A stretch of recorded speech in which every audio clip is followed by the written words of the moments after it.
Yaabla City Health Officer Dr. Rodalyn Agbulos kay alcance na total de 206 el registrado caso de HIV/AIDS na syudad desde año 1995 hasta presente tiempo.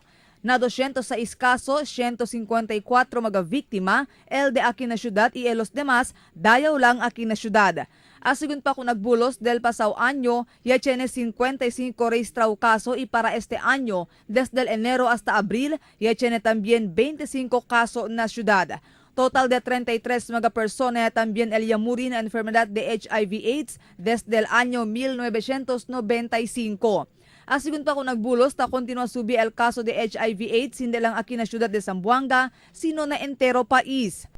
Now, aquí na syudad, if we just have to talk about the registry, it's since 1995 up to this time, we have registered 206 HIV cases, and of these 206, sabi kita el de Zamboanga Gayot, from Zamboanga City, we have registered 154 out of the 206, so meaning to say 75% de ciudad, and 33% of these, 52 of the number, actually are transient. No, ya Benelangki, de otro lugar, de Tawi-Tawi, de Jolo, de Basilan, de Sibugay. No?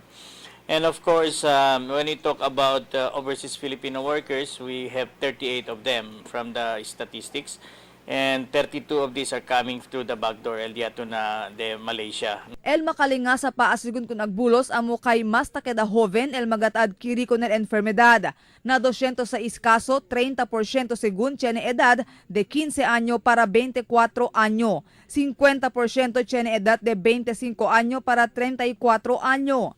Mas mucho según mga hombre el quien takeda víctima de HIV/AIDS. Ta konsentra según el de ila advokasya kontra HIV/AIDS na mga jóvenes, siendo sila araw el takeda mas vulnerable na kaso de HIV/AIDS. We are really pushing through our advocacy on the aton mga estudyante, the aton mga teenagers, and of course, they are highly vulnerable este mga tiempo because bien alto kat el numero na dila age group. Mientras tanto, ay conmemora mañana el Oficina de Salud con el World AIDS Day. Ay inicia el Oficina de Salud un candlelight memorial para con el magayamuria na enfermedad de HIV/AIDS. Tapidi el Oficina de Salud con todo para sindi candela na diila kaday cual casa alas 6 hasta alas 7 del noche.